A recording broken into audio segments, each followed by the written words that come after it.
சுயமரியாதை இயக்கம் பற்றி நம்ம பார்க்கலாம். சுயமரியாதை இயக்கம் செல்ஃப் ரெஸ்பெக்ட் மூமெண்ட் அப்படின்னு சொல்கிறாங்க. ஸோ இது பார்த்திங்கன்னா பெரியாரால் உருவாக்கப்பட்டது. இவங்க எது விமர்சனம் பண்ணியிருக்காங்க பார்த்தீங்கன்னா சமூக அரசியல் பொருளாதாரம் இதை பற்றி அதிகமாக விமர்சனம் பண்ணியிருக்கிறாங்க.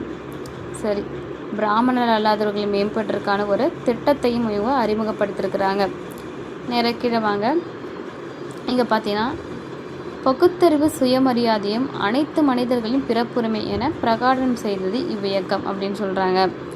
இவங்களுடைய மிக முக்கியமான கோரிக்கைகள் என்னென்ன பார்த்தீங்கன்னா பெண் விடுதலை, மூட நம்பிக்கைகளை நீக்குதல், பகுத்தறிவு வலியுறுத்தல் இவங்களுடைய மிக முக்கியமான கோரிக்கை. அது மட்டும் இல்லாமல் சீர்திருத்த திருமணம், சுயமரியாதை திருமணங்களை ஆதரிச்சிருக்காங்க. சுயமரியாதை திருமணம் அப்படின்னா என்ன பார்த்தீங்கன்னா தமிழ் வழி திருமணம் சொல்லலாம். ஓகேவா? சடங்கு சம்பிரதாயம் எதுவும் நடக்காது. ஏன்னா பெரியாருடையதே என்னது கோரிக்கை, என்னது மூட நம்பிக்கை நீக்குதல் தான். ரைட்டா? இவருடைய எல்லா சொற்பொழிலும் பார்த்தீங்கன்னா மையப்பொருளாக இருந்தது இனம் அப்படின்னு சொல்கிறாங்க. சரி, இங்கே பாருங்கள், ரொம்ப முக்கியமானது பாருங்கள். சுயமரியாதை இயக்கம் பார்த்திங்கன்னா பிராமணர் அல்லாத இந்துக்களின் நலனுக்காக மட்டுமல்லாமல் இஸ்லாமியர்களின் நலனுக்காகவும் போராடியது அப்படின்னு சொல்கிறாங்க. இப்போது இஸ்லாமியருடைய கோட்பாடான சமத்துவம், சகோதரத்துவத்தை சுயமரியாதை என்ன பண்ணியிருக்காங்க, பாராட்டியிருக்கிறாங்க அப்படின்னு சொல்கிறாங்க. பெரியார் பாருங்கள், பெரியார் ஈரோட்டில் பிறக்கிறாரு. 1879 பிறக்கிறாரு. அவர் மறைவு 1973. ரைட்டா? அவருடைய அப்பா யார் பார்த்தீங்கன்னா வெங்கட்ரப்பர், வணிகர். அவர் வணிகராக இருந்திருக்காரு. சின்ன தாயம்மாள் அப்படின்றது அவங்களுடைய அம்மா. இவர் பாருங்களேன், ஓரளவு கல்வியை கற்றிருந்திருக்கிறார். ஓரளவு அவருக்கு கல்வி தெரிஞ்சிருக்கு. அப்புறம் பார்த்தீங்கன்னா அவர் என்ன பண்ணுறாரு, வீட்டை விட்டு போயிடுறாரு. இளைஞரானது அது வீட்டில் இருக்க அவர் முடியல போல் அவர் போயிட்டார். போயிட்டு பல மாதங்கள் என்ன பண்ணுறாரு, வாரணாசியில் இருக்கிறாரு. ஒரு வைதிக இந்து சமயத்தில் அவர் தங்கி இருக்கும்போது தான் என்ன பண்ணுறாரு, மதத்தில் இருக்கக்கூடிய நம்பிக்கையே அவருக்கு போயிடுச்சு. திருப்பி வீட்டுக்கே வந்துடுறாரு. வீட்டுக்கு தன்னுடைய குடும்ப தொழிலான வணிகத்தையும் அவர் என்ன பண்ணியிருக்காரு, கவனிச்சுட்டு வந்திருக்காரு.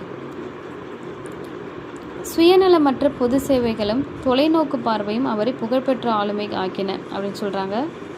ஈரோட்டோடைய நகர சபை தலைவர் பதவி அவரை தேடி வந்துச்சுன்னே சொல்லலாம்.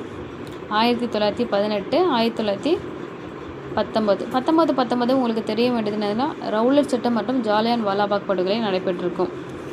சரி, இப்படிப்பட்ட நம்மளுடைய பெரியாரை ராஜாஜி என்ன பண்ணுறாரு, காங்கிரஸ் கட்சியில் சேர்த்து விடுறார்.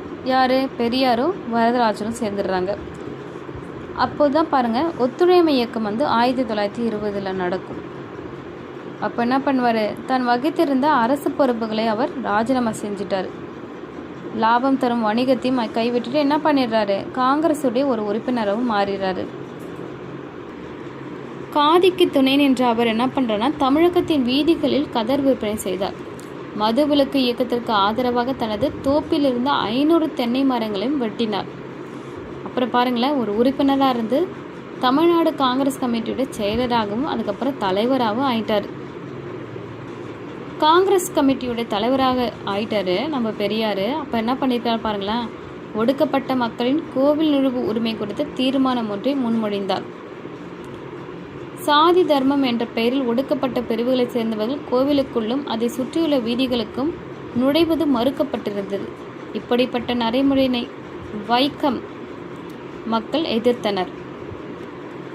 எதிர்ப்பின் தொடக்க கட்டங்களில் மதுரையை சேர்ந்த ஜார்ஜ் ஜோசப் பெரும் பங்கு வகிக்கிறாரு. அப்போ முக்கிய தலைவர்கள் கைது செய்யப்படுறாங்க.